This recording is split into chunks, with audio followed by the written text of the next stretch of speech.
तर आता जो टॉपिक घ्यायचा आपल्याला तो इम्पॉर्टंट आहे पेपरच्या दृष्टीने आणि 3 मार्कापर्यंत विचारला जाईल की लिक्विड किती लेवल पर्यंत राईज होत आहे. तर मी तुम्हाला सांगितलं एक तर कॅपिलरी ऍक्शनच्या 2 डेफिनेशन सांगितले तुम्हाला. एक तर लिक्विड का होणार तर राईज होणार, नाही तर मग ती लिक्विडची लेवल का होणार तर फॉल होणार. बरं काय, अशा 2 कंडिशन्स तुम्हाला मी एक्सप्लेन केल्या होत्या. पण लिक्विडचे लेवल किती प्रमाणात वाढू शकतात त्यावरती कोणते कोणते फॅक्टर्स अफेक्ट करतात तर त्याचं आपल्याला काय करायचं तर डेरिव्हेशन घ्यायचं.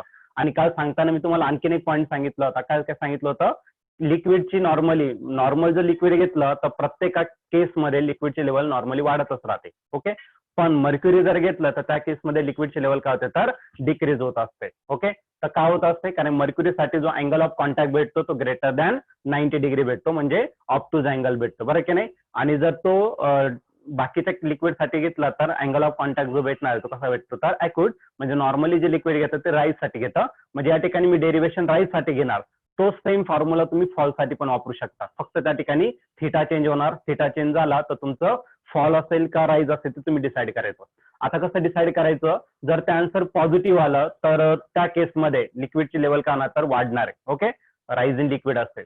आणि ते जर आन्सर मायनस आलं, एच जो भेटणार आपल्याला हाईट तो जर मायनस आला तर याचा अर्थ काय तर लिक्विड जे असतं ते काय होतं ना तर आहे त्या कंडिशन पेक्षा ते फॉल होणार. ठीक आहे, अशा 2 कंडिशन या ठिकाणी आपल्याला घ्यायच्या. आता आपण स्टार्ट करू expression for capillary rise or fall. Expression for capillary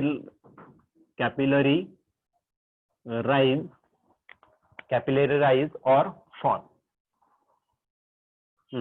तर दोघांसाठी एकच डेरिव्हेशन. तर मी सध्या तरी कोणासाठी घेणार तर राईज साठीच घेणार आहे. फॉल साठी मग आपण नंतर डिस्कस करू.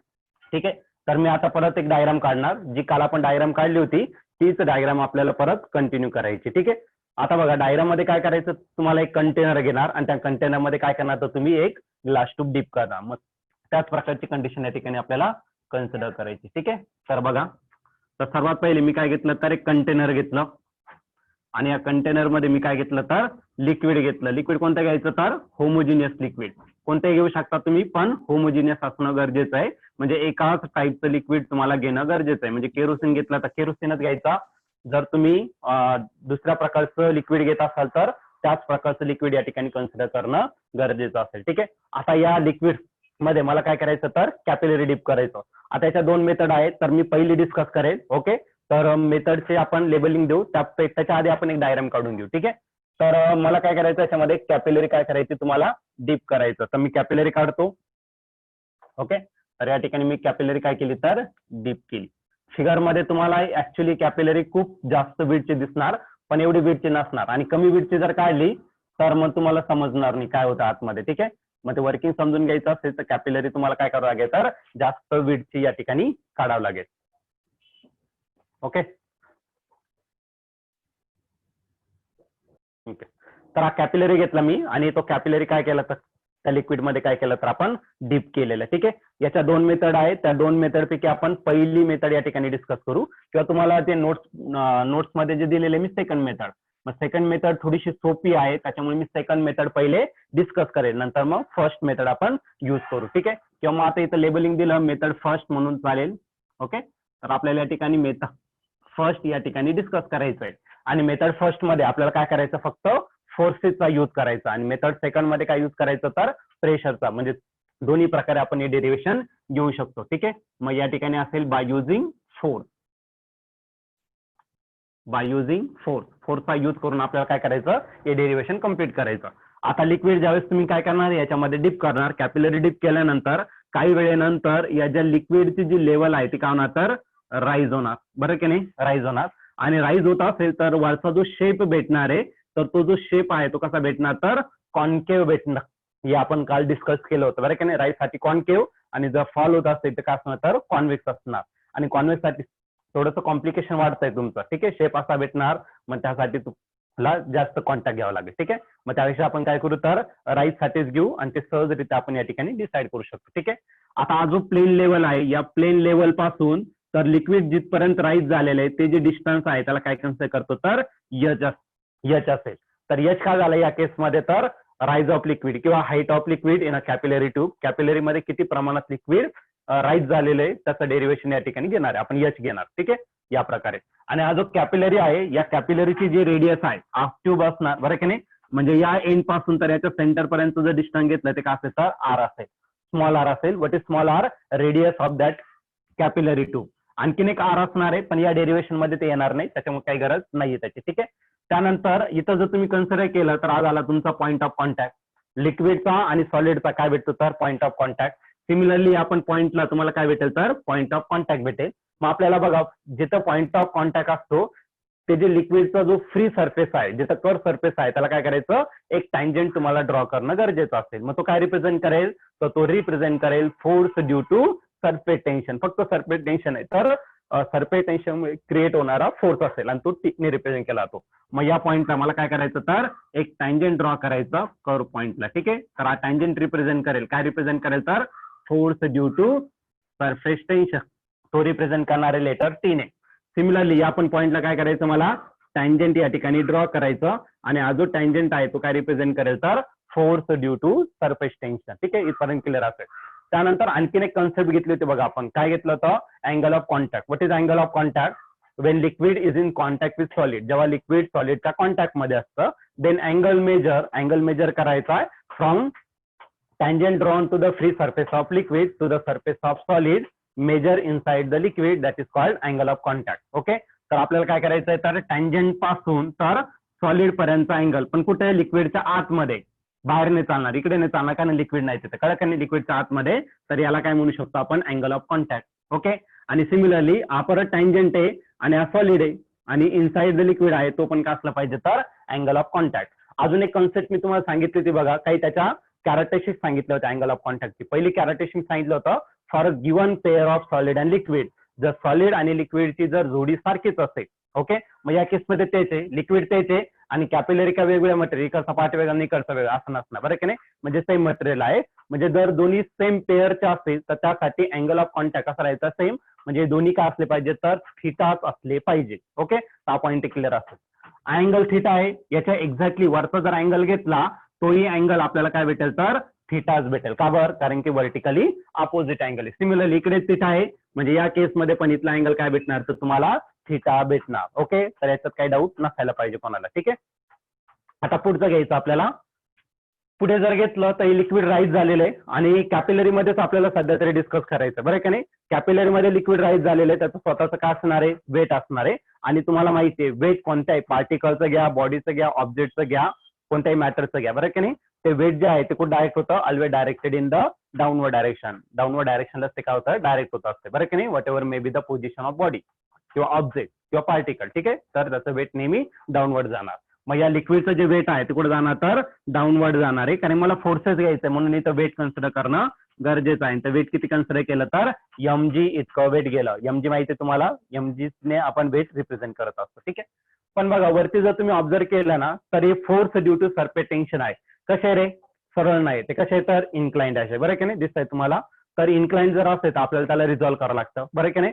According to direction of that vector, तर तुम्हाला ते कोणत्या क्वाड्रंट मध्ये रिझॉल्व्ह होणार ते तुम्हाला माहित असणं गरजेचं आहे. ठीक आहे. मग त्यापैकी आपण आ घेऊ. ठीक आहे, इकडचा वेक्टर घेऊ आणि जर याला जर रिझॉल्व्ह केलं तर येणार आहे कोणत्या क्वाड्रंट मध्ये तर that should be lies in the first quadrant. ठीक आहे. आणि याला जर रिझॉल्व्ह केलं तर येईल तुमच्या कोणत्या क्वाड्रंट मध्ये तर सेकंड क्वाड्रंट मध्ये येणार. ओके, तर याचं काय अडचण नसायला पाहिजे. आता अजून ज्या ठिकाणी थिटा आहे तर ती जी साईड असते त्या ठिकाणी मी आपण कॉस थिटा घेतो ऍडजस्टंट साईड आणि रिझल्टंट जो आहे तो काय तर टी, म्हणजे हा जर घेतला तर तो काय भेटेल तर तुम्हाला टी कॉस थिटा. हा जर टी कॉस थिटा तर इकडचा जो भेटणार आहे तो काय भेटेल तर टी साइन थिटा. सिमिलरली इकडे पण भेटेल तुम्हाला टी कॉस थिटा आणि या ठिकाणी जो भेटणार आहे तो काय भेटेल तर तुम्हाला टी साइन थिटा. तर या प्रकारे तुमची डायग्राम या ठिकाणी कम्प्लीट झालेली आहे. ओके, आता ओके, तर या ठिकाणी लिक्विड राईज झालं आणि या प्रकारे आपण त्याला सॉल्व्ह केलं. आता डेरिव्हेशन घेताना जर तुम्ही ऑब्झर्व केलं तर बघा काय तर टी साइन थिटा कुठे रे तो राईट साईडला चालला आणि सिमिलरली इकडे पण काय तर टी साइन थिटा तो कुठे चाललाय लेफ्ट साईडला. म्हणजे दोन फोर्सेस जे आहे ते कसे equal and opposite. Equal and opposite जर असेल तर एकमेकांना काय करते तर कॅन्सल आउट करून देते. समजलं ना. म्हणजे हा जो टी साइन थिटा आहे तो नाही काढला तरी चालेल, डायग्राम मध्ये तुम्ही त्याला नाही दाखवलं तरी चालेल. आता मी त्याला रफ करून टाकतो कारण त्याची काही गरज नाहीच आहे, कारण की ते एकमेकांना काय करतायत तर कॅन्सल आउट करताय. किंवा दाखवलं तरी चालेल, नाही दाखवलं तरी चालेल. मग तुम्ही रफ करायची गरज नाही, वाटल्यास मी परत तसंच ठेवतो. ठीक आहे. But this horizontal component T sine theta आणि T sine theta cancel each other, म्हणजे त्याचा इफेक्ट काहीच राहणार नाही. मग इफेक्ट कोणाचा राहणार, तर या व्हर्टिकल कॉम्पोनंटचा राहणार, बरं की नाही. मग व्हर्टिकल कॉम्पोनंट जर घेतला तर टी कॉस थिटा आहे, टी कॉस थिटा, दोघांची डायरेक्शन कुठे आहे, सेम डायरेक्शन वरती चालेल, व्हर्टिकली अपवर्ड, बरं की नाही. म्हणजे त्या दोघांची काय होणार, तर ऍडिशन. आणखीन एक फोर्स आहे आणि तो म्हणजे काय, तर एम जी आहे, आणि तो कुठे चालणार आहे, खाली चाललेला, बरं की नाही, डाऊनवर्ड, म्हणजे त्याच्या एक्झॅक्टली कुठे, तर अपोजिट आहे. म्हणजे या ठिकाणी आपल्याला जर सॉल्व्ह करायचं झालं आणि रेस्ट कंडिशनला आहे, म्हणजे जे फोर्सेस ऍक्ट होत आहेत त्या सर्वांचे ऍडिशन किंवा सबट्रॅक्शन जे असेल ते, तर त्यांचे ऍडिशन किती असणार, तर 0. नॉर्मली आपण ऍडिशन घेतो, अल्जेब्रिक सम किती असणार, तर 0 असणार. ठीक आहे. मग आपण स्टॅटिक इक्विलिब्रियम साठी या ठिकाणी कंडिशन यूज करू शकतो, व्हर्टिकल कॉम्पोनंट या ठिकाणी सॉल्व्ह करू. पण त्याच्या आधी एक कॉन्सेप्ट तुम्हाला माहित असणं गरजेचं आहे. फिगर मध्ये तुम्हाला दिसतंय फक्त तो 2 डायमेन्शनचा आहे, आपल्याला या ठिकाणी थोडंसं पुढचा विचार करावा लागेल 3 डायमेन्शनचा. सपोज तो कॅपिलरी ट्यूब पेन असेल असं आपण इमॅजिन करू. ठीक आहे. 3 डायमेन्शन मध्ये चारही बाजूंनी तुम्हाला दिसतंय. आता याच्यात टी कॉस थिटा तुम्हाला फक्त या ठिकाणी दिसतोय असा व्हर्टिकल, आणि टी कॉस थिटा इकडे दिसतोय. पण असं काही गरजेचं नसेल, सॉरी, पण असं काही गरजेचं नसेल की तो फक्त या लाईनलाच असेल इकडे किंवा या लाईनला असेल. तो कुठं असणार आहे, पूर्ण सर्कम्फरन्स वरती असेल. समजून राहिलं ना काय म्हणतोय. या फिगर मध्ये जर तुम्ही ऑब्झर्व केलं, अकॉर्डिंग टू फिगर गेलात तर तुमचं डेरिव्हेशन कधीच सॉल्व्ह होणार नाही. ठीक आहे. पण थोडीशी कॉन्सेप्ट तुम्हाला या ठिकाणी यूज करावं लागेल. पेन घेतला, टी कॉस थिटा इकडे आहे आणि टी कॉस थिटा, बरेच जण 2t कॉस थिटा घेऊन मोकळे होणार, बरं की नाही. पण हे जे टी कॉस थिटा आहे तो या ठिकाणी पण असेल, या ठिकाणी पण असेल, या ठिकाणी पण असेल, म्हणजे पूर्ण सर्कम्फरन्स वरती तो असला पाहिजे, बरं की नाही. म्हणजे या केसमध्ये आपल्याला फक्त 2t कॉस थिटाने घ्यावं लागेल, तर आपल्याला त्या ठिकाणी सर्कम्फरन्स घेणं गरजेचं असेल. तेवढा पॉईंट तुम्ही लक्षात ठेवा. मग या ठिकाणी मी पहिला पॉईंट घेतो, बाय सॉल्विंग कोणते कॉम्पोनंट, तर व्हर्टिकल कॉम्पोनंट, कारण तो स्टॅटिक कंडिशनला आहे, व्हर्टिकल कॉम्पोनंट. मग मी पूर्ण लिहित नाही, तर सीओएमपी म्हणजे काय, तर कॉम्पोनंट असेल, तर आपल्याला व्हर्टिकल कॉम्पोनंट सॉल्व्ह करायचं.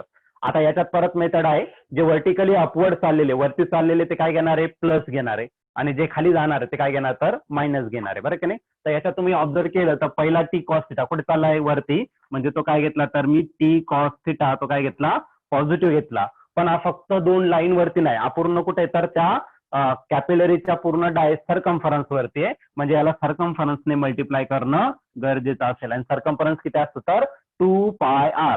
ओके, क्लिअर असेल. नाही क्लिअर तर आपण परत डिस्कस करू याच्यावरती. ठीक आहे. टी कॉस थिटा आणि पूर्ण सर्कम्फरन्स वरती म्हणून तो 2πr घेतला. आणखीन खाली जाणार काय, तर वेट आहे त्याचं, आणि तो खाली जाणार आहे डाऊनवर्ड जर असेल तर काय घेणार, तर मायनस घेणार, मायनस mg. आणखीन फोर्सेस कोणतेच ऍक्ट होत नाही, मग इक्वल टू काय आला, तर 0 झाला. ओके. आता मायनस mg राईट साईडला घेतला तर काय तो प्लस mg, म्हणजे या ठिकाणी रिमेनिंग राहणार काय, T cos theta into 2πr is equal to काय राहिला, तर mg राहिला. ठीक आहे. सपोज याला काय केलं, मी इक्वेशन 1 कन्सिडर केलं. आता माझं बघा नेक्स्ट टार्गेट जे असणार आहे, या m ची व्हॅल्यू रिप्लेस करणं हे माझं टार्गेट असेल, बरं की नाही. आता m ची व्हॅल्यू कशी रिप्लेस करू शकता तुम्ही, तर जे लिक्विड घेतलेलं सुरुवातीला सांगितलं गेलंय, जे लिक्विड आहे ते कसं आहे रे, होमोजिनियस लिक्विड आहे. For homogeneous liquid density always remains constant. Okay. Homogeneous liquid जर घेतलं तर त्याची जी डेन्सिटी आहे ती कशी राहणार, तर कॉन्स्टंट राहणार, बरं की नाही. म्हणजे या ठिकाणी एमच्या जागी आपण डेन्सिटीच्या फॉर्म मध्ये इक्वेशन घेऊ शकतो. ठीक आहे. मग तोच फॉर्म्युला घेऊ. बट तर या ठिकाणी घेतला मी काय, डेन्सिटी घेतला, आणि डेन्सिटीचा फॉर्म्युला काय असेल, तर मास डिवायडेड बाय व्हॉल्यूम असेल. ओके. पण मला साइन काय करायचं आहे, मास साइन करायचं. मग व्हॉल्यूम इकडे डिवायडेड, इकडे काय होणार, तर मल्टिप्लाय होणार. तर मी या ठिकाणी ते डेरिव्हेशन पुढे कंटिन्यू करतो. ठीक आहे. Therefore mass is equal to काय असेल, तर volume into density. Okay. Mass is equal to काय भेटेल, तर तुम्हाला व्हॉल्यूम इंटू डेन्सिटी या ठिकाणी भेटेल. ओके.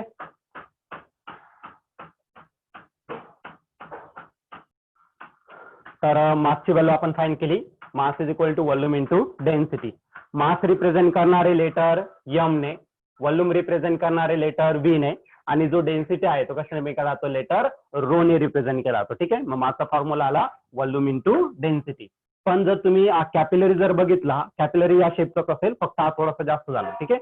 हा खूपच कमी असणार कॅपिलरी. ठीक आहे. कॅपिलरी कोणत्या शेपचा दिसतोय, तर तो दिसतोय तुम्हाला सिलेंड्रिकल, बरं का नाही. आणि सिलेंडरचं व्हॉल्यूम सर्वांनाच माहिती आहे किती असतं, तर πr²h. एच म्हणजे त्याची काय असेल, तर हाईट असेल. ठीक आहे. तर ते या ठिकाणी आपण पुट करून टाकू. मग यम तसा ठेवला आणि व्हॉल्यूम या ठिकाणी स्पेसिफिकली आपल्याला माहिती आहे, तर त्याची व्हॅल्यू पुट करून टाकू. तो काय असेल तर पाय आर स्क्वेअर एच आणि रिमेनिंग टर्म काय राहिली तर रो राहिलं. व्हॉल्यूमची व्हॅल्यू पुट केली. आता यम भेटलाय ती कुठं पुट करू तर इक्वेशन नंबर 1 मध्ये आपण त्याची व्हॅल्यू पुट करून टाकू. Therefore equation number 1 become. Equation 1 काय भेटणार तर ते लिहून टाका. Equation 1 first side left side जे आहे ते ऍज इट इज लिहिला. टी कॉस थिटा आणखी रिमेनिंग टर्म काय तर 2 पाय आर आणि पुढे यमच्या जागी मी पुट करणार आहे. काय पुट करणार तर पाय आर स्क्वेअर एच आणखीन काय राहिला तर रो. ओके, तर ही टर्म ऍज इट इज लिहिली. यमच्या जागी व्हॅल्यू पुट करून टाकली. आणखीन एक टर्म शिल्लक आहे ते म्हणजेच काय तर त्याचं जी असेल. ओके, तर मध्ये गडबड करू नका. माईक बंद करा 2 मिनिटं. ओके, ज्यांनी बस चालू केलं त्याने. आता पुढे पुढे बघा याच्यात बऱ्याच साऱ्या टर्म्स सेम आहे. ज्या टर्म्स सेम आहे त्या काय करू आपण कॅन्सल करून टाकू आणि रिमेनिंग टर्म काय करू तर अरेंज करून टाकू.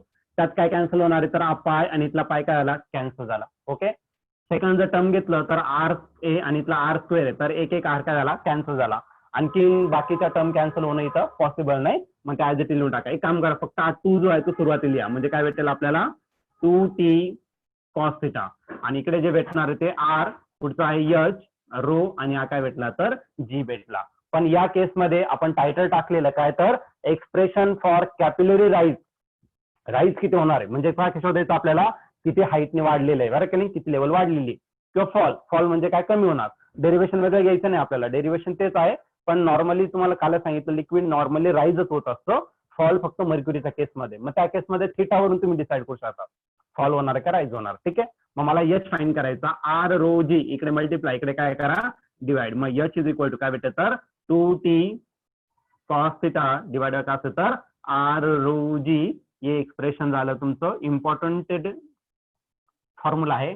पुढे आपल्याला याच्यावरती न्यूमेरिकल पण असणार आहे. खूप सारे न्यूमेरिकल असेल आणि जर तुम्ही सीईटी किंवा वगैरे करत असाल सीईटी JEE तर या फॉर्म्युल्यावरती बरेच सारे क्वेश्चन तुम्हाला येणार. बऱ्याच सारे कॉन्सेप्ट वेगवेगळ्या प्रकारचे तुम्हाला या ठिकाणी आपण यूज करू शकतो. कळलं का नाही. माझा हाईटचा फॉर्म्युला तो फॉर्म्युला लक्षात ठेवा 2t cos theta divide by r rho g. मी तुम्हाला कालही हा फॉर्म्युला लिहून दिला होता. ओके, एकाने प्रश्न विचारला होता की लेवल फॉल कशी होते राईज कशी होते तर या फॉर्म्युलावरून तुम्ही ते डिसाईड करू शकता. नॉर्मली कॉस थिटावरून तुम्ही डिसाईड करू शकता. ओके, तर या प्रकारे तुम्ही डिस्कस करू शकता. Method second. मेथड सेकंड किंवा तुम्ही ही पहिली मेथड आहे टेक्स्टबुक मध्ये तर मी ती दुसरी घेतली. त्या कारण सोप्यापासून अवघड गेलं तर थोडं बेटर आहे. पहिल्या याच्यात तर तुम्ही जास्त गडबड करून टाकता. ठीक आहे, method second by using pressure difference. By using pressure difference. तर या ठिकाणी आपल्याला प्रेशर डिफरन्सचा यूज करायचं आणि ही मेथड काय करायची आपल्याला आता डिस्कस करायची. ठीक आहे, एकदम सिंपल आहे. फक्त बेसिक कॉन्सेप्ट तुम्हाला या ठिकाणी यूज करायचं. पहिली कॉन्सेप्ट काय तर नेहमी जो शेप असणार आहे तर लॅपलास लॉ घेतला तर आपण बबल आणि ड्रॉप साठी तो एक यूज करायचा. इनसाइड प्रेशर जास्त असेल आणि आउटसाइड काय असेल तर कमी असेल. हा एक पॉईंट. ठीक आहे, दुसरा एक पॉईंट काय सांगितलं तर तुम्हाला ऍब्सोल्यूट प्रेशरचा फॉर्म्युला. ठीक आहे, तर हे दोन मेथड जर तुम्हाला माहित असेल तर हा प्रेशर डिफरन्सचा जो कॅपिलरी राईज आहे तो सहजरित्या तुम्हाला समजून जाईल. ठीक आहे, तर मी तसा एक्सप्लेन करत जाईल तुम्हाला. काय अडचण असेल तर तुम्ही सध्या फक्त आता लक्ष द्या. सर्वात पहिले तुम्हाला काय करायचं एक कंटेनर घ्यायचं तुम्हाला. ओके, आणि या कंटेनर मध्ये तुम्हाला काय करायचं तर लिक्विड घ्यायचं. लिक्विड कोणतं घेणार आहे तर वॉटर घेणार आहे किंवा मग तुम्ही कोणतंही लिक्विड घेऊ शकता. पण लिक्विड जे घ्यायचं ते कसं घ्यायचं दॅट शुड बी होमोजिनियस. त्यानंतर यामध्ये काय करायचं आहे कॅपिलरी तुम्हाला डीप करायची. तर मी या ठिकाणी कॅपिलरी काढतो आणि थोडीशी काय करतो तर जास्त विड्थची काढतो म्हणजे तुम्हाला आतमध्ये जी कॉन्सेप्ट घेणार आहे आपण ती व्यवस्थित समजेल तुम्हाला. ठीक आहे, तर या ठिकाणी आपण काय घेतलं तर कॅपिलरी घेतली. ओके, आता या कॅपिलरी मध्ये जसं तुम्ही लिक्विड मध्ये डीप करणार याची जी लेवल आहे ती काय होणार तर राईज होणार. बरं की नाही. आणि ज्या केसमध्ये लेवल काय होते राईज होते तर त्या केसमध्ये जो टॉप सरफेस भेटणार आहे तो कसा भेटेल तर तुम्हाला कसा भेटेल तर कॉन्केव्ह भेटेल. वरचा सरफेस कॉन्केव्ह भेटेल आणि खालचा जो सरफेस आहे तो कसा भेटेल तर कॉन्व्हेक्स भेटेल. तर ही कॉन्सेप्ट आपण याच्या आधी डिस्कस केलेला आहे. त्यानंतर तर या ठिकाणी सरफेस भेटलाय तो कसा आहे प्लेन सरफेस आहे. टेक्स्टबुक मध्ये तुम्हाला थोडासा कर्व पार्ट दिलेला आहे तर तुम्ही तो कन्सिडर करायचा नाही. तर एकदम प्लेन सरफेस असेल तर तेवढं आपण या ठिकाणी कन्सिडर करू. ठीक आहे, तर अजून एक या ठिकाणी काय प्रेझेंट असणार आहे, एअर असणार आहे आणि एअरमुळे जो प्रेशर एक्झर्ट होणार आहे तो कोणता असेल तर ऍटमॉस्फेरिक प्रेशर आणि it is represented by letter P0. Okay, वरती ऍटमॉस्फिअर. का बरं मी प्रेशर घेतोय, कारण की टायटलच दिलेले तुम्हाला प्रेशर डिफरन्स यूज करून, म्हणून वरचा जो प्रेशर असेल तो कोणता असेल तर ऍटमॉस्फेरिक प्रेशर आणि तो रिप्रेझेंट केला मी कशाने तर P0 ने रिप्रेझेंट केला. आता या केसमध्ये मी 3 डिफरंट पॉईंट घेतो किंवा मग वरचा एक पॉईंट घेऊ. तर इथला एक पॉईंट घेतला तो काय घेतला एक्स, इथला एक पॉईंट घेतला तो काय घेतला वाय आणि या ठिकाणी एक पॉईंट घेतला तो काय घेतला झेड घेतला. तुम्ही लेटर वेगळी चेंज करू शकता, त्याला काय अडचण नसायला पाहिजे. ठीक आहे. आता या ठिकाणी जर घेतला तर आज झाला तुमचा त्या ड्रॉपचा मिनिस्कस झाला, बरं की नाही. आणि जर तुम्ही इमॅजिन करत असाल तर अजून एक पॉईंट घेऊ या ठिकाणचा एक. ठीक आहे. आणि हा जो सरफेस आहे इकडचा सरफेस आहे तुमचा कॉन्व्हेक्स आहे आणि वरती जो भेटणार आहे तो कसा भेटेल तर तुम्हाला कॉन्केव्ह भेटेल. मुद्दामूनच नाव लिहिलं का, कारण तुम्हाला तो पॉईंट क्लिअरली समजणं गरजेचं असेल. आता थोडंसं इमॅजिन करायचं आणि मी वाटलं ती इमॅजिनेशन तुम्हाला डायग्रामच्या फॉर्ममध्ये दाखवतो. ती डायग्राम काढायची गरज नाही. हा मिनिस्कस कन्सिडर करा आणि याला ड्रॉप कन्सिडर केला, हा एवढा शेप तयार झाला, बरं की नाही. म्हणजे या ठिकाणी काय होणार तर एक ड्रॉप तयार होणार आणि या ड्रॉपची जी रेडियस आहे इथून सेंटर कन्सिडर केलं, इथून तर इथपर्यंत डिस्टन्स घेतलं तर ती रेडियस असेल किंवा इथून तर इथपर्यंत घेतलं तर ती काय असेल तर रेडियस असेल. आता मी याला रिप्रेझेंट केलं कशाने, कॅपिटल आर ने रिप्रेझेंट केलं. What is capital R? Capital R is the radius of that drop. Okay. आणि स्मॉल आर घेतलाय, स्मॉल आर काय असेल तर रेडियस ऑफ कॅपिलरी. इथं 2 आर आहे तर त्याच्यामध्ये तुम्ही व्यवस्थित समजून घेणं फार गरजेचं आहे. जर तुम्ही कॅपिटल आर आणि स्मॉल आर मध्ये गडबड केली तर सगळं पॉईंट तुमचा येऊन जाईल. ठीक आहे. त्याच्यामुळे व्यवस्थित समजून घेणं फार गरजेचं असेल. ठीक आहे. समजला point. What is capital R? Capital R is the radius of that drop. Okay. किंवा या मिनिस्कसचं काय असेल तर रेडियस असेल. तर तुम्ही जे डॉटेड लाईन काढलेलं आहे तर तुम्ही रफ करू शकता. ओके. त्याची काही गरज नाहीये सध्या तरी आपल्याला. ओके. ज्या ठिकाणी ड्रॉप तयार होतो किंवा बबल तयार होतो त्या ठिकाणी आपण यूज केला होता, काय यूज केलं होतं रे, तर त्या ठिकाणी यूज केला आपण लॅपलास लॉ यूज केला होता. आणि लॅपलास लॉ काय सांगतोय तर pressure difference is equal to 2T/R घेतला होता, बरं की नाही. हा फॉर्म्युला घेतलाय 2T का, जर तुमचं लिक्विड नॉर्मल असेल तर, बरं की नाही. आणि जर सोप असेल तर त्या ठिकाणी 40 घेणार. तर तोच कॉन्सेप्ट त्या ठिकाणी आपल्याला यूज करायचा. ठीक आहे. For meniscus. ओके. मिनिस्कस साठी आपण या ठिकाणी यूज करणार आहे. मिनिस्कस साठी काय असेल तर इनसाइड प्रेशर काय आहे तर तो आहे P0 म्हणजे ऍटमॉस्फेरिक प्रेशर इनसाइड. आणि दुसरा आउटसाइड घ्यायचा. आउटसाइडचा जो सरफेस आहे तो कसा आहे कॉन्व्हेक्स, म्हणजेच काय घेणार तर pressure at the convex surface is equal to काय असेल तर याचा फॉर्म्युला आहे 2T काय असेल तर तुमचा आर. आर मी कॅपिटल घेतला, काय आर आहे तर रेडियस ऑफ दॅट ड्रॉप किंवा त्या मिनिस्कसची काय असेल तर रेडियस असेल. इनसाइड प्रेशर ऍटमॉस्फेरिक प्रेशर आहे आणि बाहेरचा जो सरफेस आहे तो कॉन्व्हेक्स आहे. तर मी डायरेक्टली त्याला कॉन्व्हेक्स वर्डच दिलेला आहे म्हणजे तुम्हाला बेटर वेने ते समजेल. ओके. मग P0 is equal to P convex, P0 minus P convex is equal to 2T/R. यात कोणाला काही डाऊट असेल तर विचारू शकता. तर ही आपण बेसिक फॉर्म्युला लॅपलास लॉ वरून या ठिकाणी आपण डिस्कस केलेला आहे. आता याच्या पुढे आपण काय करू तर हा जो P कॉन्व्हेक्स आहे, कॉन्व्हेक्स सरफेसचा किती प्रेशर असणार आहे तो फाइंड करू. हा मायनस आहे, सपोज त्याला मी राईट साईडला घेतला तर तो काय होऊन जाईल तर प्लस होऊन जाईल. म्हणजे या ठिकाणी जे रिमेनिंग राहणार आहे ते काय राहणार तर P0 घेऊ आपण. ठीक आहे. म्हणजे atmospheric pressure as it is घेतला. ओके. ऍटमॉस्फेरिक प्रेशर ही टर्म प्लस आहे, इकडे काय करा तर मायनस करा म्हणजे करायला तर 2T/R.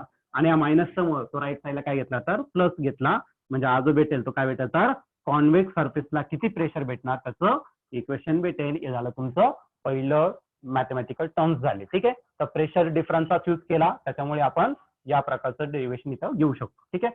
आता पुढे जर तुम्ही आणखीन इमॅजिन केलं तर हा एक सरफेस आहे, त्याच्या आधी एक कन्सिडर करू. एक्स पॉइंट ज्या लेवलला आहे त्याच पॉइंटला कोण आहे रे झेड आहे आणि त्याच पॉइंटला कोण आहे वाय पॉइंट आहे, बरं की नाही. ओके. म्हणजे pressure at point X is pressure at point Z is equal to pressure at point Y. तर ती पॉइंट आपण घेऊ शकतो. ठीक आहे. फ्रॉम डायग्राम किंवा फिगर म्हणा, फ्रॉम फिगर. ओके. फिगर वरून प्रेशर ऍट पॉइंट एक्स ला जेवढा प्रेशर आहे तेवढाच कुठे असेल वायला पण असेल प्रेशर ऍट पॉइंट वाय आणि तेवढाच कुठे असेल तर झेडला पण असेल. पण हा एक्स आणि वाय कुठे रिप्रेझेंट तर तो आहे एअर मध्ये आणि लेवल काय खूप जास्त वाढणार नाही, 1-2 मीटर, काहीतरी मिलीमीटर सेंटीमीटर मध्ये असतं, कळलं का नाही.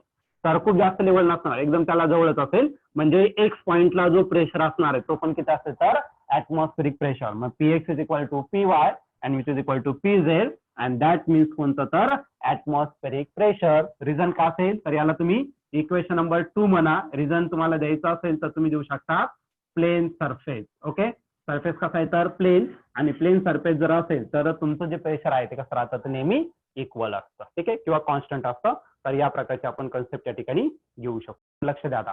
तर हे झालं सेकंड इक्वेशन. लेवल सेम आहे आणि तो एअर मध्ये प्रेझेंट आहे म्हणून कोणता घेतला तर ऍटमॉस्फेरिक प्रेशर घेतला. आणखीन एक तर तुम्ही ऍब्सोल्यूट या ठिकाणी जर इमॅजिन केलं तर या ठिकाणी एक सिलेंडर तयार झाला, बरं की नाही. मग आताचा लोअर पॉईंट आहे आणि आताचा कोणता आहे तर वरचा पॉईंट आहे, अप्पर पॉईंट घेता येईल आपल्याला, बरं की नाही. म्हणजे या ठिकाणी आपण डेरिव्हेशन यूज करू शकतो absolute pressure by using concept of absolute pressure. By using concept of absolute pressure. By using concept of absolute pressure. आता absolute जर घेतलं तर बघा सर्वात पहिले आधी मी ती सिलेंडर तुम्हाला काढून दाखवतो, त्याचं डेरिव्हेशन आपण घेतलेलं होतं ऑलरेडी. ठीक आहे, मग इमॅजिनरी सिलेंडर आहे. इथला पॉईंट x2 होता, इथला x1 होता, इथला प्रेशर होता P2, नंतर काय होता P1 होता, बरं की नाही. मग याचं मॅथमॅटिकल टर्म्स मध्ये आपण कन्वर्जन घेतलं होतं. काय P2 is equal to P2 म्हणजे खालचा पॉईंट, नंतर वरचा पॉईंट म्हणजे कोणता P1, आणि त्यानंतर या दोघांमधलं डिस्टन्स घेतलं होतं. आणि या दोघांमधलं सध्या तरी डिस्टन्स जे आहे म्हणजे जिथपर्यंत लिक्विड राईज झालं आणि प्लेन सरफेस या दोघांमधलं जे डिस्टन्स आहे ते किती कन्सिडर केलं तर h. म्हणजे त्या x1 मायनस x2 किती असते तर h, आणि तो रो जी घेतला होता. हे डेरिव्हेशन आपल्याला माहिती आहे, मग तेच या ठिकाणी युज करायचं. मग याचा जर लोअर पॉईंट घेतला तर लोअर पॉईंट कोणता आहे तर तो z आहे. म्हणजे प्रेशर ऍट पॉईंट काय घेतला मी z घेतला समजलं. नंतर वरचा पॉईंट घ्यायचा म्हणजे या पॉईंट, आणि त्या पॉईंटला जो शेप आहे आतमध्ये बघतो, बरं की नाही, वरचा शेप तो कसा आहे तर कॉन्व्हेक्स. मग इक्वल टू काय आला तर प्रेशर ऍट द कॉन्व्हेक्स. कळलं का. आणि प्लस प्लस काय तर त्या दोन पॉईंट मधलं जे डिस्टन्स आहे ते किती तर h इतकं डेन्सिटी रो असेल, आणि हा झाला तुमचा g इतकं झालं. हे झालं तुमचं ऍब्सोल्यूट प्रेशरची कन्सेप्ट या ठिकाणी आपण यूज केली. तर या डायग्रामची काही गरज नाही, गरज असेल तर मी पुन्हा ड्रॉ करून देईल. ठीक आहे, हा एक पॉईंट झाला. आता पुढचा जो कन्सेप्ट घेतला तर ऑलरेडी आपण पी कॉन्व्हेक्स फाईन केलेला आहे. कशामध्ये तर इक्वेशन नंबर 1 मध्ये. तर ही व्हॅल्यू इथं पुट करता येईल. ठीक आहे, तर तीच व्हॅल्यू आपण पुढे पुट करू. मग झाला पीझेड ची पण व्हॅल्यू आहे काय पी नॉट. तर इक्वेशन नंबर 1 आणि 2 चा यूज करून डायरेक्टली आपण ती व्हॅल्यू रिप्लेस करू.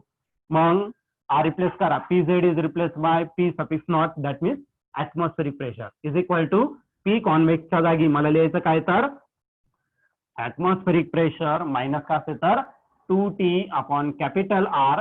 हे झालं पी कॉन्व्हेक्सची व्हॅल्यू, आणि रिमेनिंग टर्म काय तर रिमेनिंग टर्म आहे h रो जी. तर हे कुठून आलं तर इक्वेशन नंबर 1 आणि इक्वेशन नंबर 2 वरून आपण याला लिहू शकतो. तर पुढे लिहिता येईल तुम्हाला from equation 1 and 2. Okay, equation 1 आणि 2 वरून तुम्ही इक्वेशन लिहू शकता. आता पुढचे जर स्टेप घेतलं, this P nought and P nought get cancel atmospheric pressure. मग रिमेनिंग इथं काहीच राहिलं, काही नाही राहिलं म्हणजे 0 राहिलं, बरं की नाही. आणि या ठिकाणी जो राहणार तो काय राहणार तर -2T अपॉन R, आणि हा राहिला प्लस h रो जी. 0 लिहायची काही गरज नाही, हे दोन्ही कॅन्सल झालं. ही टर्म मायनस आहे, राईट साईडला लेफ्ट साईडला घेतली तर काय प्लस होऊन जाईल. आणि तर रिमेनिंग काय राहणार आहे तर ते राहणार आहे h rho G is equal to 2T upon R. Suppose याला काय करू आपण इक्वेशन 3 कन्सिडर करू. पण या ठिकाणी बघा सुरुवातीला आपण डेरिव्हेशन घेतलं होतं. डेरिव्हेशनचा फॉर्म्युला आला होता h is equal to 2T cos theta upon R rho G. R कोणता होता स्मॉल, पण या केसमध्ये जर तुम्ही ऑब्झर्व केलं तर R कोणता आहे कॅपिटल R आहे. कळतंय ना. मग कॅपिटल R चालणार नाही, आपल्याला स्मॉल R मध्ये कन्वर्ट करायचं. मग परत आपल्याला फिगर कडे थोडंसं जम्प करावं लागेल, आणि याच्यामध्ये आता मी थोडंसं चेंज करणार. ठीक आहे, तर आता फिगर बघू आपण. फिगर मध्ये थोडंसं आपल्याला चेंजेस करायचं. बघा आता तर मला R आणि कॅपिटल R मधलं रिलेशन फाईंड करायचं. त्याआधी मी काय करतो, हा पॉईंट ऑफ कॉन्टॅक्ट झाला नाही का, आणि या पॉईंट ऑफ कॉन्टॅक्टला मी काय केला तर टँजेंट या ठिकाणी ड्रॉ केला. तो काय रिप्रेझेंट करेल रे force due to surface tension, जे ऑलरेडी आपल्या इक्वेशन मध्ये आलेलंच आहे. ओके, आता पुढे जाऊ आपण. तर या ठिकाणी जर घेतलं तुम्ही, आज आला तुमचा अँगल ऑफ कॉन्टॅक्ट. टँजेंट पासून तर सॉलिडच्या सरफेस इनसाइड द लिक्विड घेतला तर तो झाला अँगल ऑफ कॉन्टॅक्ट, आणि त्याच्या अपोजिट जर घेतला तर आपण अँगल कोणता झाला तर आज आला तुमचा अँगल ऑफ कॉन्टॅक्ट. आधीच तुम्हाला सांगितलं होतं या ठिकाणी इमॅजिन करायचं तुम्हाला तो स्फिअर, आणि हा झाला टँजेंट आणि झाली रेडियस. टँजेंट आणि रेडियस याच्यामध्ये अँगल किती असतो तर तो असतो 90 डिग्री. सपोज हा तुमचा वेक्टर आहे, फर्स्ट क्वाड्रंट आहे, आणि याच्यामध्ये हा वेक्टर घेतला, सपोज हा थिटा घेतला, आणि टोटल अँगल किती आहे 90, म्हणजे रिमेनिंग अँगल किती असेल तर 90 मायनस थिटा. हे मी तुम्हाला बऱ्याच वेळा एक्सप्लेन केलेलं आहे. ओके. किंवा हा जर 90 मायनस थिटा आहे तर हा थिटा राहील, म्हणजे हा 30 घेतला तर हा 60, हा 60 घेतला तर हा 30, बरं की नाही. तर या प्रकारे आपण अँगल कन्सिडर केलं होतं. मग हा थिटा आहे, म्हणजे इथला जो अँगल असणार आहे तो किती असला पाहिजे तर तो असला पाहिजे 90 मायनस थिटा. मी तिथं लिहित नाही कारण त्याची काही गरज नाहीये. ओके. त्यानंतर हा टँजंटल झाला, ही रेडियसच झाली, म्हणजे इथला पण अँगल किती राहील रे 90 डिग्रीज राहील. आणि सपोज हा जर अँगल काय तो तुमचा थिटा आहे, किंवा मग आणखीन एक कन्सेप्ट घेता येईल आपल्याला काय, ठीक आहे, या ठिकाणी एक परपेंडिक्युलर आपण ड्रॉ करून देऊ. कळलं. त्यापैकी इथला जो अँगल आहे इथला तो आहे तुमचा किती 90 मायनस थिटा, म्हणजे इथून तर इथपर्यंत जर अँगल घेतला तर तो करायला तर फक्त थिटा राहील. ओके. तर ही कन्सेप्ट ज्याला समजले नाही त्याला मी परत एकदा एक्सप्लेन करून देईल, ज्याला समजली नाही. ठीक आहे. मग इथला अँगल काय झाला तर थिटा झाला. आता इथून तर इथपर्यंत आपण एक परपेंडिक्युलर ड्रॉ केलेलं आहे, आणि ही जी डिस्टन्स आहे ते काय होणार तर रेडियस ऑफ दॅट कॅपिलरी बरं का नाही, त्या कॅपिलरीची ती रेडियस असेल. आणि हा कॅपिटल आर काय झाला तर रेडियस ऑफ दॅट ड्रॉप, म्हणजे हा जो आहे डिस्टन्स किती असेल तर स्मॉल आर असेल. आपल्याला स्मॉल आर आणि कॅपिटल आर मधलं रिलेशन घ्यायचं. सपोज याला एक लेबलिंग देऊन टाकू. हा पॉईंट काय कन्सिडर केला ए, इथला बी कन्सिडर केला आणि इथला काय कन्सिडर केला तर सी. मग तो ट्रायंगल या ठिकाणी आपण कन्सिडर करू आणि पुढचं डेरिव्हेशन कम्प्लीट करू. इन ट्रायंगल कोणता ए B C.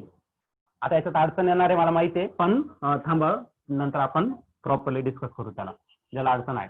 In triangle A B C measure of angle जो आहे ए बी सी तो किती आहे तर 90 डिग्री आहे, बरं की नाही 90 डिग्री. मग मला आर आणि कॅपिटल आर ही झाली ऍडजस्टंट साइड आणि झाली तुमची हायपोटेनियस. ऍडजस्टंट आणि हायपोटेनियस कशात असतं कॉस थिटा. ओके. मग ऍडजस्टंट साइड लिहून टाका तिथे बीसी, हायपोटेनियस घेतला एसी. माईक ज्याने चालू केला त्याने बंद करा 2 मिनिटं. बीसी डिवाइडेड बाय काय घेतला एसी ऍडजस्टंट अपॉन हायपोटेनियस. मग ऍडजस्टंट साइड व्हॅल्यू पुट करा, ते आहे स्मॉल आर, आणि एसीची जी व्हॅल्यू आहे ती काय तर कॅपिटल आर. पण आपल्याला शोधायचं तर कॅपिटल आर इकडे आणि कॉस थिटा तिकडे घेऊन टाका. Therefore capital R is equal to small R divided by काय तर कॉस थिटा. मग कॅपिटल आर आणि स्मॉल आर मधलं रिलेशन आपल्याला भेटलेलं आहे, ते कशा पुट करून देऊ आपण आता इक्वेशन नंबर 3 मध्ये पुट करून देऊ, म्हणजे आपलं फायनल इक्वेशन या ठिकाणी भेटून जाईल. Therefore equation number 3 becomes. Okay. दिसतंय सर्वांना, काळजी वाटलं. इक्वेशन नंबर 3 मध्ये आपण त्याला पुट करून टाकू. इक्वेशन नंबर 3 काय आहे तर सुरुवातीचं ऍज इट इज लिहा H rho G as it is, 2t as it is, आणि आर च्या जागी काय पुट करायचं R divided by cos theta. हा कॉस थिटा कुठे रे तर डिनॉमिनेटरचा डिनॉमिनेटर आहे, म्हणजे कुठे जायला बसला तो न्यूमरेटरला. मग काय भेटेल बघा h rho G is equal to 2t cos theta न्यूमरेटरला जाणार आणि डिवाइड करायला तर आर जायला, बरं की नाही. पण मला फाईंड करायचं होतं एच, रो आणि जी इकडे काय आहे मल्टिप्लाय, इकडे काय होणार तर डिवाइड. तर ते फायनल इक्वेशन मी या ठिकाणी लिहितो, वाटलं सर या ठिकाणी बॉक्स करतो, त्या ठिकाणी आपण लिहून टाकू. मग या ठिकाणी फक्त मला काय पाहिजे एच, आणि राईट साईडला काय शिल्लक राहिले 2t कॉस थिटा, डिनॉमिनेटरला आर, आणि इथल्या रो आणि जी इकडे मल्टिप्लाय होता, इकडे काय झाला तर डिवाइड झाला. आणि हेच डेरिव्हेशन आपण याच्या आधी लिहिलं होतं, बरोबर की नाही. तर या प्रकारे आपण डेरिव्हेशन सॉल्व्ह केलेलं आहे. तर दोन्ही मेथड युज केले आपण, कोणतं फोर्सचा पण युज केला आणि प्रेशरचा पण. प्रेशर मध्ये आता सध्या तरी दोनच कन्सेप्ट आहे आपल्याकडे, एक तुमचं लॅपलास लॉ वाला आणि दुसरा ऍब्सोल्यूट वाला. त्या दोन्ही कन्सेप्ट या ठिकाणी प्रॉपरली आपण युज केलेला आहे. ठीक आहे. आता याच्यात बऱ्याच जणांना मला माहिती आहे डाऊट आहे, तर स्क्रीन शेअर करतोय बघा.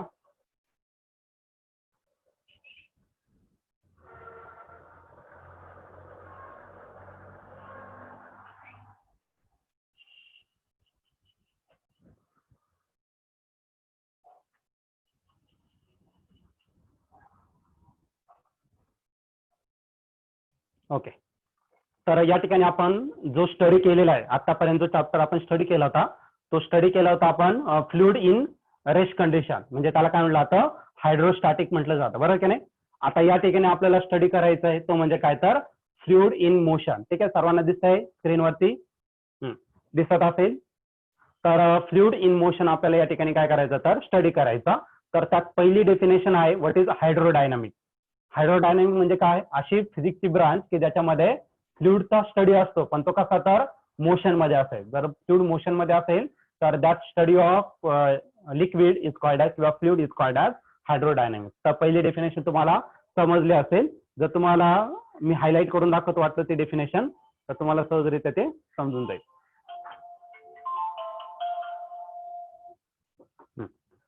तर ती डेफिनेशन तुम्हाला समजून जाईल. ठीक आहे.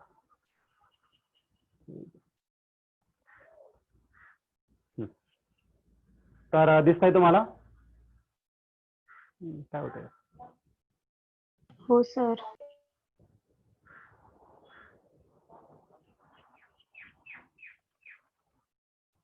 ठीक आहे, परत एकदा स्क्रीन शेअर करतो मी.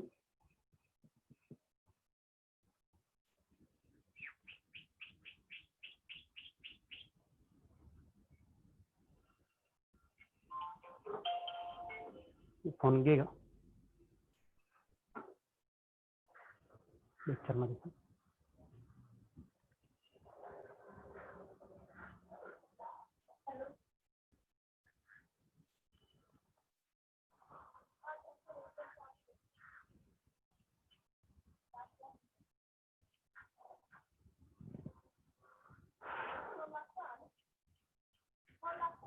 नाही नाही.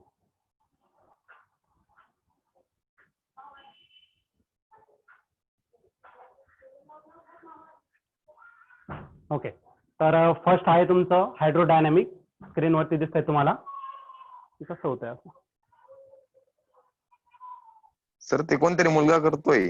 हो करतोय सर, इथे एडिटिंगचं ऑप्शन आहे आम्हाला, त्याच्याने करतोय कोणीतरी. नका करू. कोण आहे ते? ए कोण करतंय असं नका करू. तुम्हाला दिसतंय का बोर्डवरचं? होस्ट सर दिसतं, पण कोणतरी ते एडिट करताय इथं. तसं करू नका प्लीज, तुम्हालाच अडचण येईल. ठीक आहे, कोण करताय त्याने जरा लक्ष द्या. ठीक आहे, चला परत करतो मी. सर आवाज नाही येत आणि व्हिडिओ पण नाही दिसत आहे. हा व्हिडिओ दिसणार नाही, आता स्क्रीन दिसेल तुम्हाला. ओके, तर बघ काय म्हणतोय तुम्हाला, फोटो ज्यावेळेस असेल तुम्हाला तो क्लिअर दिसतो का? हो सर.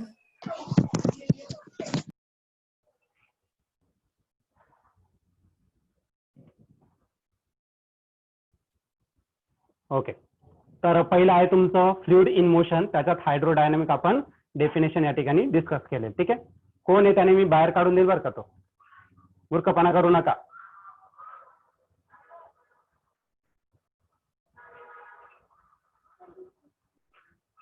ठीक आहे, हायड्रोडायनामिक आपण या ठिकाणी स्टडी करतोय. ओके, तर फ्लुइड असेल तुमचं कशामध्ये, तर मोशन मध्ये असेल तर त्याला म्हटलं आता हायड्रोडायनामिक.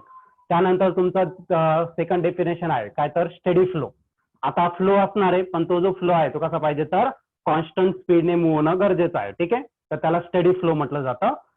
त्याच्यात डेफिनेशन दिली बघा, it is measurable property such as pressure and velocity. तर अशी क्वांटिटी की त्या ठिकाणी वेलॉसिटी त्याची कॉन्स्टंट असते, किंवा कोणत्याही पॉईंटला तुम्ही त्याचं प्रेशर मेजर केलं, प्रेशर डिफरन्समुळे पण स्पीड चेंज होत राहतो, बरं की नाही. मग प्रेशर आणि वेलॉसिटी जर त्या पॉईंटला कॉन्स्टंट राहत असेल तर त्याला काय म्हटलं जातं, तर तुमचं स्टेडी फ्लो म्हटलं जातं या ठिकाणी. ठीक आहे, त्यानंतर तुमची जी नेक्स्ट डेफिनेशन आहे ती काय, तर तुमची फ्लो लाईन आहे. ओके, तर नेक्स्ट डेफिनेशन आहे तुमचं काय, तर फ्लो लाईन. आता हा जो फ्लो लाईन आहे, तर मी त्या ठिकाणी काय केलेलं आहे तुम्हाला, हा सार्थक बोल.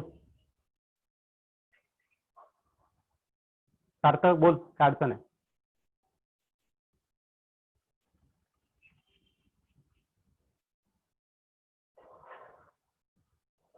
हा बोला सार्थक, काय अडचण आहे?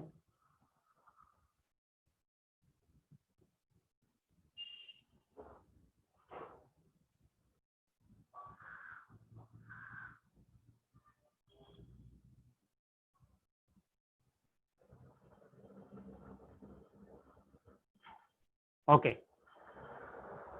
तर या ठिकाणी तुम्हाला दिसतंय हायड्रोडायनामिक बघितलं आपण. जे लिक्विड कसं असतं, तर फ्लो मध्ये असतं, त्याचा जो स्टडी असतो त्याला म्हटलं जातं हायड्रोडायनामिक.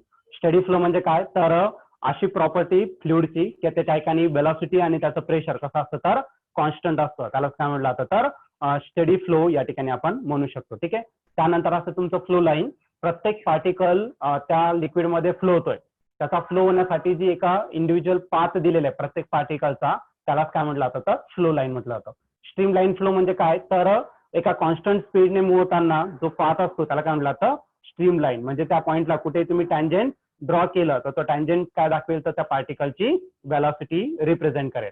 नंतर फ्लो ट्यूब घेतलं तर आपण फ्लो ट्यूब मध्ये काय असतं जेवढे पण तुम्ही त्या लाईन्स ड्रॉ केलेल्या आहेत त्या एका ट्यूब मध्ये काय करायच्या तर क्लोज करायच्या, तर त्याला काय म्हटलं जातं तर फ्लो ट्यूब म्हटलं जातं. त्याची डेफिनेशन आहे it is an imaginary bundle of flow line bound by an imaginary wall for a steady flow the fluid can not cross the wall. तर ते जे लिक्विड आहे त्या ट्यूबच्या बाहेर जाणार नाही, ट्यूबच्या आतमध्येच राहील. मग जेवढे पण लाईन्स आहेत त्या ट्यूब मध्ये क्लोज केला त्यालाच काय म्हटलं जातं तर फ्लो ट्यूब म्हटलं जातं. ठीक आहे, वरती डायग्राम दिलेले तुम्हाला, त्याच्यात लेबलिंग वगैरे दिलेलं आहे. ठीक आहे, त्यानंतर आपण लॅमिनार फ्लो घेणार आहे किंवा स्ट्रीमलाईन फ्लो. म्हणजे आज एकदा स्मूथली फ्लो होणार. रिव्हर मधलं जे लिक्विड आहे फ्लड गेल्यानंतर, जर पूर गेल्यानंतर जो लिक्विडचा फ्लो असतो त्याला काय म्हटलं जातं लॅमिनार फ्लो म्हटलं जातं. ठीक आहे, it is a steady flow in which adjacent layer fluid move smoothly. जे शेजारचं लेअर आहे त्या लेअरवरती काय होतं स्मूथली काय होतं तर मूव्ह होत असतं, म्हणजे एकमेकांना ते अपोज करत नाही. मग त्या केसमध्ये जो फ्लो आहे तो कसा असतो स्टेडी असतो, that is called as laminar. मग रिव्हर मधलं जे पाणी आहे फ्लो होताना ते कसं असतं तर स्टेडी फ्लो असतो. कधी जेव्हा पूर गेल्यानंतर, म्हणजे पावसाळ्यात नका कन्सिडर करू, हिवाळ्यामध्ये जे रिव्हरचं जे पाणी आहे ते एका कॉन्स्टंट स्पीडने मूव्ह होतं आणि त्याला काय म्हटलं जातं तर लॅमिनार किंवा स्ट्रीमलाईन म्हटलं जातं. पुढचा आहे टर्ब्युलंट फ्लो. जसं जसं लेअर वाढत जाणार आहे तसं तसं लिक्विडचा जो फ्लो होण्याचा स्पीड आहे तो इन्क्रीज होत जाणार आणि काही केस नंतर तो जो फ्लो आहे तो कसा होतो तर इरेग्युलर आणि कसाही अनस्टडी फ्लो व्हायला लागतो, त्यालाच काय म्हटलं जातं टर्ब्युलंट फ्लो. मग त्याची डेफिनेशन बघा, it is a flow at a very high flow rate. तर त्याचा जो फ्लो होण्याचा रेट आहे तो कसा आहे तर खूप जास्त आहे. So that there is no steady flow, तर त्या केसमध्ये त्याचा स्टडी फ्लो नसणार. And flow pattern changes continuously, आणि तो जो पॅटर्न आहे तो एका कॉन्स्टंट स्पीडने नाही होणार. कधी खूप जास्त उंचीवरती ते फ्लो होऊ शकतं, कधी कमी, तर या प्रकारे तो फ्लो होतो. तर त्याचं एक्झाम्पल दिलेलं आहे a flooded river flow or tap of running water. Okay, तर पूर आल्यानंतर जे पाणी वाहतं ते, किंवा तुम्ही जेव्हा नळ चालू करता त्यावेळेस जे पाणी फ्लो होतं तर ते अनस्टेडीली फ्लो होतं, त्याला काय म्हटलं जातं तर टर्ब्युलंट फ्लो या ठिकाणी म्हणू शकतो. ठीक आहे, त्यानंतर तुम्हाला तो डिफरन्स दिलेला आहे कोणता तर टर्ब्युलंट आणि लॅमिनार किंवा त्याला म्हटलं जातं स्ट्रीमलाईन. तर पहिला कॉलम दिलाय तुम्हाला स्ट्रीमलाईन फ्लोचा आणि दुसरा जो कॉलम आहे तो टर्ब्युलंट फ्लोचा दिलेला आहे. ओके, तर आपण काय करू तर पहिले स्ट्रीमलाईन फ्लो या ठिकाणी डिस्कस करू. तर त्यात पहिली डेफिनेशन आहे, डेफिनेशन दोन्ही केसमध्ये तुम्हाला डेफिनेशन लिहिणं गरजेचं असेल. ठीक आहे, इन स्ट्रीमलाईन फ्लोची डेफिनेशन बघा, it is a steady flow in which adjacent layer of fluid move smoothly over each other. जे adjacent layer आहे ते स्मूथली फ्लो होत असतात त्याला म्हटलं जातं स्ट्रीमलाईन. ओके, आणि यामध्ये काय होतं तर वाढतच राहतो आणि एका पर्टिक्युलर व्हेलॉसिटी नंतर तो स्पीड इरेग्युलर होऊन जातो, त्याला म्हटलं जातं टर्ब्युलंट. मग बघा, if the velocity of fluid in a streamline flow is increase gradually. Streamline flow मधला जो स्पीड आहे तो वाढवला, and it is greater than critical velocity, आणि एका पर्टिक्युलर व्हेलॉसिटी पेक्षा जास्त असेल. आता क्रिटिकल काय तर ते आपण पुढच्या लेक्चरला डिस्कस करणार आहे. ओके, एका पर्टिक्युलर व्हेलॉसिटी पेक्षा जास्त झाला तर जो फ्लो आहे तो कसा होतो बिकम सडनली इरेग्युलर, तो अनस्टेडी आणि इरेग्युलर होतो, that is called turbulent flow. तर पहिला पॉईंट तुम्हाला समजला. ठीक आहे, आता दुसरा पॉईंट घ्यायचा आपल्याला स्ट्रीमलाईन मधला. In streamline flow velocity of fluid at a given point is always constant.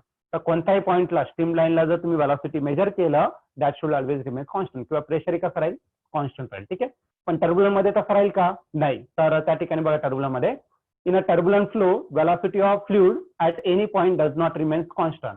तो 7 आलेला आहे तिथं, तर तो टायपिंग मिस्टेक आहे, तर तेवढं समजून घ्यायचं तुम्ही. ठीक आहे, तर 7 लिहायचं नाही तिथं. आता नेक्स्ट असेल थर्ड पॉईंट घ्यायचा आपल्याला स्ट्रीमलाईन मध्ये. Two streamline flow can never intersect. दोन जर असेल तर ते नेहमी कशा असतात एकमेकांना पॅरलल, म्हणजे ते एकमेकांना इंटरसेक्ट करत नाही, म्हणून तो फ्लो कसा आहे स्ट्रीमलाईन. आणि या केसमध्ये टर्ब्युलंट मध्ये घेतलं तर फ्लो इरेग्युलर आणि कसाही फ्लो होतो, म्हणजे इथं क्रॉसिंग होण्याचे चान्सेस खूप जास्त असणार. मग तो तिसरा पॉईंट बघा, in turbulent flow at some point the fluid may have rotational motion. म्हणजे बघा काही ठिकाणी पाण्यामध्ये जर तुम्ही बघितलं असं भवरा क्रिएट होतो, बरं की नाही, एका ठिकाणी असं पाणी गोल गोल, त्याला वॉशिंग मशीन मध्ये बघितलं ना ते पाणी गोल गोल गोल फिरत असतं, भोवरा म्हणतो आपण त्याला, बरं की नाही. त्याला जी कन्सेप्ट आहे त्याला एकतर वर्लपूल म्हटलं जातं, नाही तर मग त्याला ईडी म्हटलं जातं, कळलं का नाही. मग त्या रोटेशनल मोशन तयार होईल which give rise to eddy, तर ईडी म्हटलं जातं त्याला, किंवा वर्लपूल म्हणून म्हटलं जातं. ठीक आहे, आता चौथा पॉईंट घ्यायचा आपल्याला स्ट्रीमलाईन मधला. स्ट्रीमलाईन फ्लो जो आहे तर जे पण तुम्ही लेयर्स डिवाइड करणार आहे लिक्विडचे, तर तो लिक्विडचा जो आहे ते नेहमी एकमेकांना पॅरलल असेल, क्रॉस करणार नाही आणि प्रत्येक पॉईंटची व्हेलॉसिटी कशी राहील तर कॉन्स्टंट राहील. तोच पॉईंट त्या ठिकाणी दिलेला आहे. Streamline flow over a plane surface can be assume to be divided into number of plane layer. Plane layer मध्ये त्याला डिवाइड करायचं. In a flow of liquid through pipe of uniform cross sectional area, आणि area जो आहे पाईपचा तो cross section सारखाच पाहिजे तरच तो फ्लो कसा राहील streamline. All the streamline will be parallel to the axis of the tube pipe. जो पाईप आहे त्या पाईपचा जो ऍक्सिस आहे त्या ऍक्सिसला प्रत्येक जो फ्लो आहे फ्लो लाईन तो कसा राहील तर पॅरललच असला पाहिजे. आणि या ठिकाणी त्याची काही गरज नाहीये. टर्ब्युलंट मध्ये ते कसंही फ्लो होऊ शकतं, त्याची डायरेक्शन चेंज होतं आणि ते रॅन्डम असतात, बरं की नाही. मग चौथा पॉईंट तो दिलेला आहे. The flow tube losses it's order. तर ऑर्डर लॉस करणार, कसंही कुठेही फ्लो होऊ शकतं, त्याला तुम्ही सांगू शकत नाही. And particle move in a random direction. आणि पार्टिकल कसा मूव्ह शकतो तर रॅन्डम डायरेक्शन मध्ये इथं मूव्ह होणार. याला काय हे झालं तुमचा डिफरन्स. हा जो डिफरन्स आहे हा येणार तुम्हाला किती मार्कासाठी तर 2 मार्कापर्यंत तुम्हाला विचारला जाऊ शकतो. ठीक आहे. आता याच्यात कोणाला डाऊट असेल तर त्याने